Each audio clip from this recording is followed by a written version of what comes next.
नमस्कार दोस्तों, स्वागत है आप सबका भद्रा एस अकेडमी में।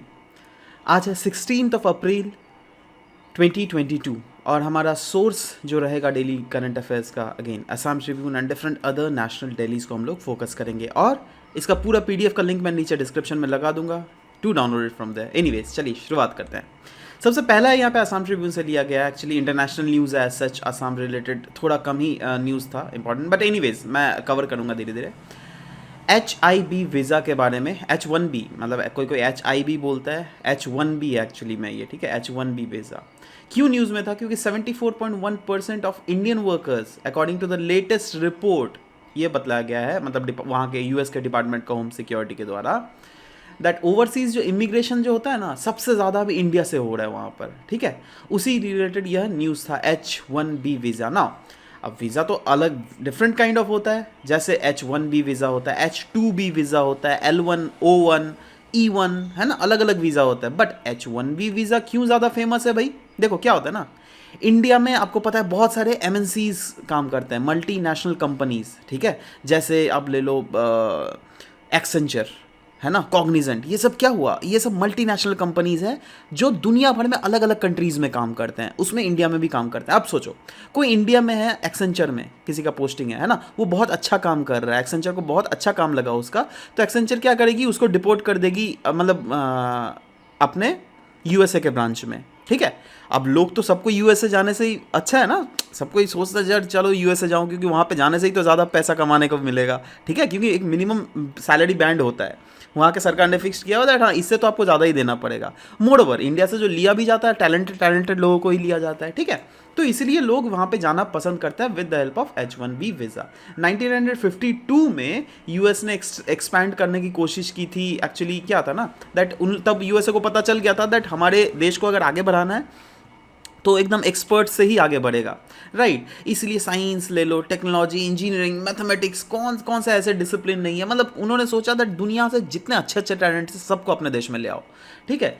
इसलिए the need to hire workers pave the way for introduction of H1 working visa system in India. इसीलिए वह बहुत ही ज़्यादा न्यूज़ में होता है। जैसे MNCs में ही मैंने बोला ना, कोई भी अगर लोग जाते भी हैं तो यही H1B वीज़ा को ही लेकर बेसिकली, मतलब उनको अगर ये वीज़ा मिल जाता है तो they are eligible to go there and work there of course. Next the Hindu का न्यूज़ में था। एक्चुअली प्रीलिम्स पर्सपेक्टिव में ये बहुत इंपॉर्टेंट है। दार के रिलेटेड न्यूज़ था दोस्तों, डिटेल्ड एक्सीडेंटल रिपोर्ट, ठीक है। देखो इसका फुल फॉर्म ध्यान में रखना, क्योंकि ऐसा एक बार क्वेश्चन आ गया था पास्ट में M स्ट्राइप्स को लेकर, राइट। अब ये क्या होता है, यह एक टेक्नोलॉजी है जिसके थ्रू बेसिकली जो टाइगर्स है ना उसका सेंसस किया जाता है, ठीक है। तो एनीवेज देखो तब के ये अराउंड 2019 को शायद क्वेश्चन था, है ना। तो देखो क्या M स्ट्राइप्स इन्होंने शॉर्ट फॉर्म पूछ लिया था, तो यहाँ पर भी तो शॉर्ट फॉर्म है ना, डार, तो ये डायरेक्टली पूछा तो जा ही सकता है, यू नेवर नो, ठीक है। तो इसलिए हमें याद रखना चाहिए दैट ये है क्या, ministry of road transport and highways ने डेवलप किया है यह पोर्टल। ये एक पोर्टल है जिसका फुल फॉर्म है detailed accident report, that is DAR, है ना। अब क्या होता है ना, देखो आपको इंडिया में एक्सीडेंट्स तो होते ही रहते हैं यार, यू नो, है ना। तो अब क्या हो रहा है दैट एक्सीडेंट है, सोचो आपका गाड़ी का हुआ, तो आप इंश्योरेंस कंपनी के पास गए क्लेम मांगने, तो इंश्योरेंस कंपनी बोलती है प्रूफ दिखाओ, ये दिखाओ, वो दिखाओ, और मतलब हज़ारों डॉक्यूमेंट्स मांगती है, ठीक है। बट उनका जो मेजर फोकस होता है ना वो सरकार से अप्रूवल, दैट एक्चुअली क्या सरकार के डेटाबेस में यह एक्सीडेंट अपलोडेड है, तो अगर अपलोडेड है तब वो लोग लेकिन जल्दी से फंड रिलीज कर देती है, ठीक है। तो ईदार पोर्टल से फ़ायदा क्या होगा, दैट अभी जो है ना कोई भी अगर एक्सीडेंट होगा उसका सरकारी डिटेल्स जो है ना डायरेक्टली इस पोर्टल में डाल दिया जाएगा, है ना। जिससे सोचो आपका गाड़ी का एक्सीडेंट हुआ, ठीक है, तो आप उस डार पोर्टल के थ्रू डायरेक्टली इंश्योरेंस कंपनीज को दिखा सकते हैं, देखो भाई मेरा जो गाड़ी है वो एक्चुअली में इस रीजन में एक्सीडेंट हुआ था, इसलिए मुझे भरपाना चाहिए, जो भी आपका इंश्योरेंस है, ठीक है, उसका वो चाहिए, ठीक है। तो यही चीज़ है डार पोर्टल, जो बेसिक चीज़ है वो आपको ध्यान में रखना पड़ेगा, ठीक है।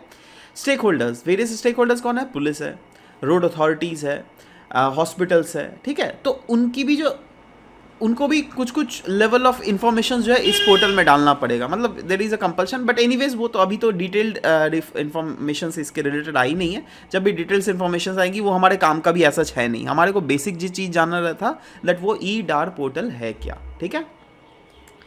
इसराइल का नया लेजर मिसाइल डिफेंस सिस्टम बहुत ज़्यादा न्यूज़ में है। हिंदुस्तान टाइम्स से ये लिया गया, GS3 डिफेंस टेक्नोलॉजी से आप इस आर्टिकल को डायरेक्टली रिलेट कर सकते हैं। रिसेंटली इसराइल ने एक बहुत ही नया बेसिकली चीज़ दिखा डाला। देखो आपको पता होना चाहिए, जब एक एक 1.5 साल पहले, 2 साल पहले if I am not wrong, जब इसराइल के ऊपर अटैक किया गया था हमास के द्वारा, राइट, तो इसराइल की एक टेक्नोलॉजी थे जिसके द्वारा उन्होंने अपने आप को सेविंग किया था with huge number of missile, from the huge number of missile attacks, and that technology was named as Iron Dome. ठीक है, तो इससे क्या होता था, दैट बाई चांस सोचो ये हमास से अगर मिसाइल उन्होंने दागा तो इनके आयरन डोम से भी एक मिसाइल जाता था और इसको हवा में ही नष्ट कर देता था, समझ लो। तो वैसा ही एक टेक्नोलॉजी इन्होंने रिसेंटली निकाला है with the help of laser. मतलब यहाँ पे पहले क्या होता था ना, इनकी मिसाइल अगर आ रही है तो इनका मिसाइल भी मिसाइल को नष्ट करता था, समझ लो। बट इससे क्या होगा, एक लेज़र जो है वह या तो मिसाइल को, या तो कोई रॉकेट को, या तो एक अनआर्म्ड व्हीकल, जैसे सोचो होता है ना ड्रोन्स आ रही है, उनको भी नष्ट कर सकता है।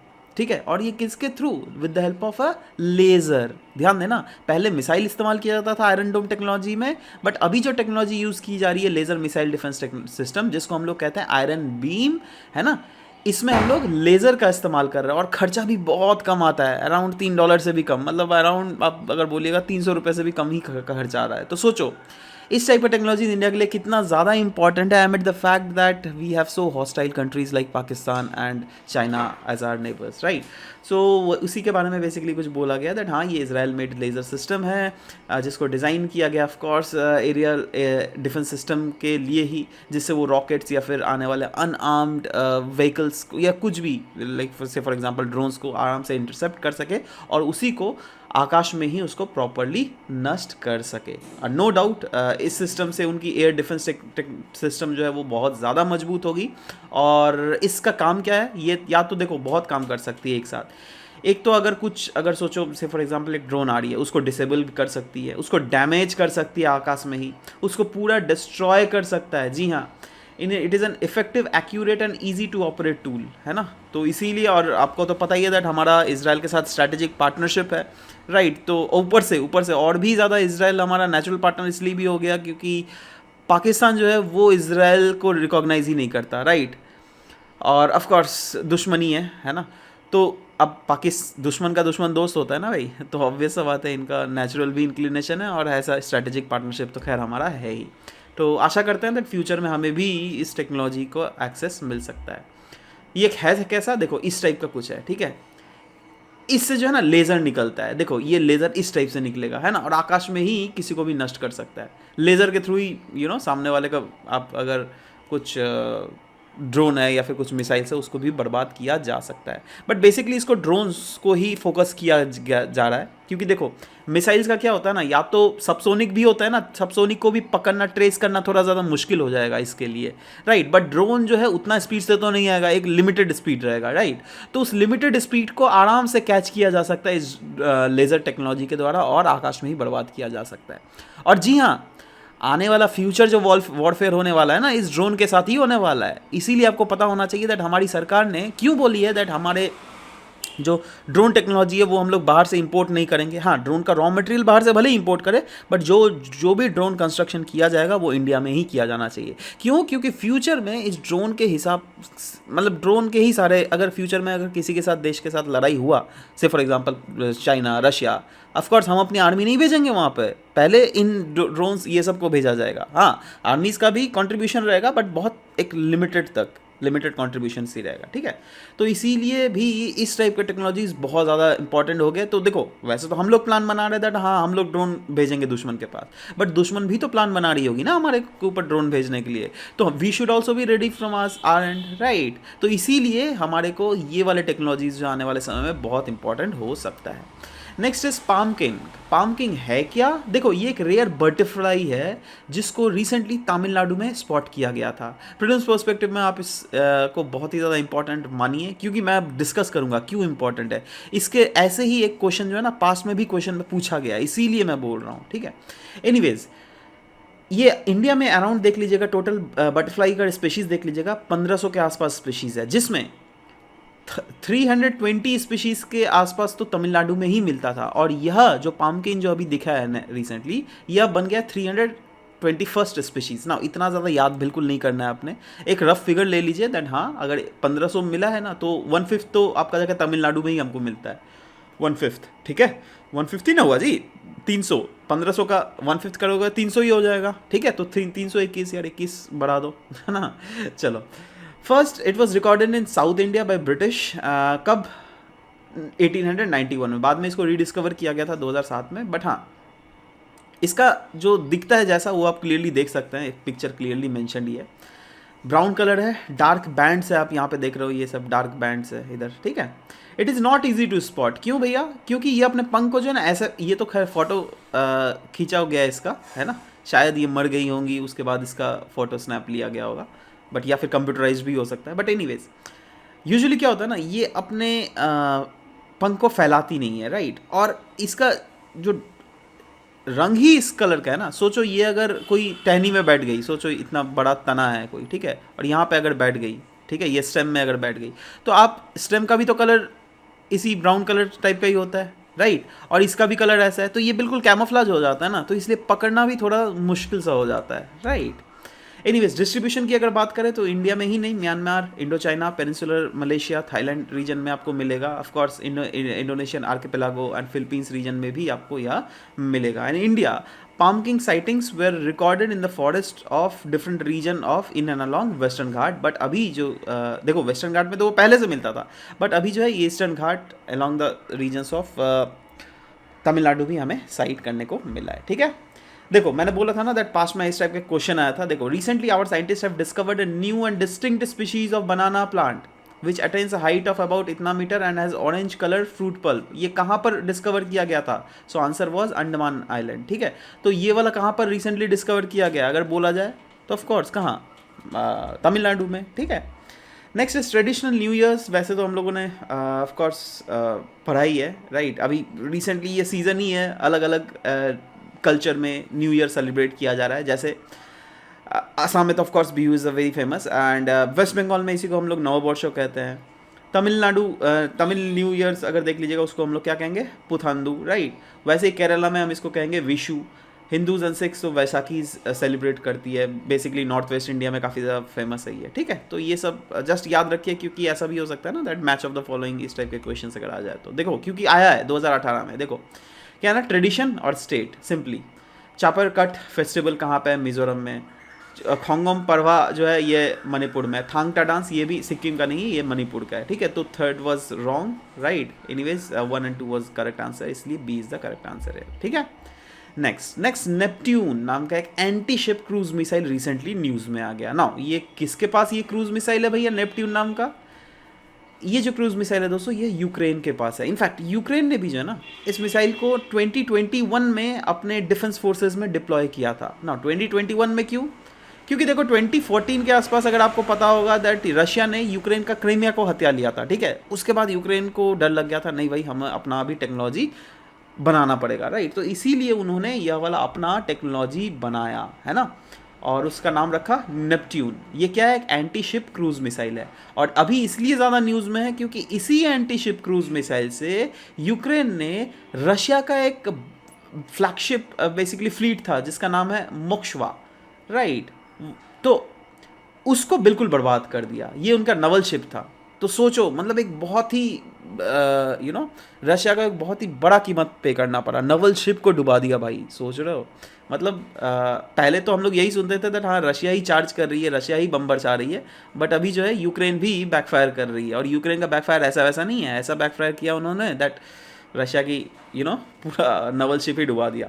तो it's huge, it's a big news, right. इसीलिए इसको याद रखिएगा ज़रूर, नेपट्यून। ऐसा ही एक क्वेश्चन आ गया था 2018 में।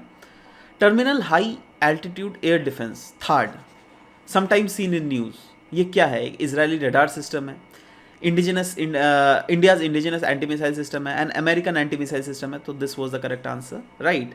क्यों न्यूज़ में था? क्योंकि तब के समय में जो है ना अमेरिका ने साउथ कोरिया के ऊपर में इस चीज़ को डिप्लॉय किया था, ठीक है। सो इसीलिए ये बहुत ज़्यादा न्यूज़ में था, इसलिए again she was the correct answer है, ठीक है। अब आ जाते हैं एमसीक्यूज़ में दोस्तों। कल कुछ एमसीक्यूज़ पूछे गए थे, उनके आंसर्स देख लेते हैं। सबसे पहला था great Tripura land often seen in news, है ना। किससे रिलेटेड था, किस स्टेट से? वो त्रिपुरा से रिलेटेड था। दूसरा ऑप्शन का करेक्ट आंसर था डी। क्यों? क्योंकि सोलोमन आइलैंड्स जो है यह ऑस्ट्रेलिया के साउथ में नहीं, ऑस्ट्रेलिया के नॉर्थ में है। And recently big volcanic eruptions was not happened in Solomon island. बताइए, ये बहुत ज़्यादा न्यूज़ में था। चलो एक काम करो ना, इसके लिए भी अब मैं एडिशनल क्वेश्चन आपको पूछ लेता हूँ। बताओ, सोलोमन आइलैंड मतलब ये जो रिसेंटली एक बड़ा वोल्केनिक इरप्शन हमें देखने को मिला था साउथ पैसिफिक के अलग एक आइलैंड में, राइट? उस आइलैंड का नाम नीचे डिस्कस कमेंट सेक्शन में लिखना, बस ये मैं चाहता हूँ, राइट? नेक्स्ट क्वेश्चन का जो आंसर था वो दोनों बिल्कुल सही ऑप्शंस था, इसलिए she was the correct answer, जिसमें अगेन करेक्ट पैटर्न अगर देख लीजिएगा CDC था, जिसमें अगेन सब ने ही CDC दिया। बट ज़्यादा लोगों ने आंसर क्यों नहीं दे रहे हैं यार? नींद में आ गए हो क्या आप लोग? पहले आंसर देते थे, अभी आंसर्स नहीं। बट आंसर्स दिया करो यार, जितना ज़्यादा आंसर्स दोगे ना, आप ही अपने आप को इवेलुएट करने में आसानी होगी आप लोगों को, और हमें भी पता चलेगा दैट एक्चुअली आपकी कॉन्शियसनेस लेवल कितनी है, right? So make sure that try to give answers. हाँ, एक्चुअली वो कुछ बोल रहा था ना, टेक्निकल चीज़ों के कारण जो वीडियोस थोड़ी लेट से आ रही थी, but anyways that has been recovered, don't worry about it. Anyways आज के कुछ MCQs में आ जाते हैं। जैसे सबसे पहला है डिजिटल प्लेटफॉर्म EDAR। ये किस लिए? रोड एक्सीडेंट रिलेटेड इन्फॉर्मेशन के लिए, एफॉरेस्टेशन फंड कलेक्शन के related, export and import data के रिलेटेड, या फिर एग्रीकल्चर प्रोडक्टिविटी डेटा के रिलेटेड? बताइए, नीचे कमेंट सेक्शन में जरूर लिखिएगा। Next is consider the following statement about new laser missile defence system developed by Israel. It is known as Iron Dome. और दूसरा है it has been potential to disable damage और destroy adversary equipments facilities and personnel. तो आपको बताना है that इसमें से दोनों में से कौन सा सही है, 1 ओनली, 2 ओनली, बोथ, नन। ठीक है, नीचे कमेंट सेक्शन में ज़रूर से लिखिए। Match of the following traditional new year festival और स्टेट, है ना, 2 दिया गया है। पहला है नववर्ष, वेस्ट बंगाल में बनाया जाता है। दूसरा है पुथांदू, ये आपका केरल में सेलिब्रेट किया जाता है। तो आपको बताना है दैट इनमें से कौन सा ऑप्शन बिल्कुल सही है, 1 ओनली, 2 ओनली, बोथ, या फिर नन ऑफ द अबव। ठीक है, सो कमेंट सेक्शन में बिल्कुल लिखिएगा। Will be waiting for your answers. Anyways आ जाते हैं आज के मेंस के क्वेश्चन में। बात बोला गया ट्यूबरक्लोसिस से रिलेटेड ना, इसके रिलेटेड आर्टिकल था द हिंदू में, इसीलिए इसका एक इसका क्वेश्चन फ्रेम आउट किया गया है। कहा गया है in spite of various efforts and policies, tuberculosis जो है हमारे देश में बहुत बड़ा अभी भी प्रॉब्लम है। तो एक इसका रीज़न क्या है, एक तो ये बताना है आपको, और क्या क्या हम लोग कर सकते हैं, व्हाट आर द सॉल्यूशंस जिससे हम इस चीज़ को प्रिवेंट कर सकते हैं। मतलब रीजंस और सॉल्यूशन जो है it is making the body part of it, right? But still what is tuberculosis, what is the instance of tuberculosis in India, वो आप इनिशियल स्टार्ट कर सकते हो। उसके बाद डायरेक्टली रीजंस में आ जाना, जिसमें poverty is one of the big reasons, under reporting of the cases, wrong diagnosis, जो क्या वो होता है नहीं है डॉक्टर्स, जो क्या क्वैक्स डॉक्टर्स जो होते हैं, मतलब उनको ज़्यादा डॉक्टरी का नॉलेज होता नहीं है ना, होम्योपैथी या फिर किए हैं तो एलोपैथी में आ जाते हैं ज़्यादा पैसा कमाने के चक्कर में। तो इस टाइप से भी बहुत समय मतलब अनट्रेंड होते हैं। मतलब देखो, एक ऐसा भी सेक्शन होता है जो होम्योपैथिक डॉक्टर होते हैं, जिनको सरकार ट्रेनिंग देती है, उसके बाद वो एलोपैथिक दवाई भी मेंशन कर सकते हैं, राइट?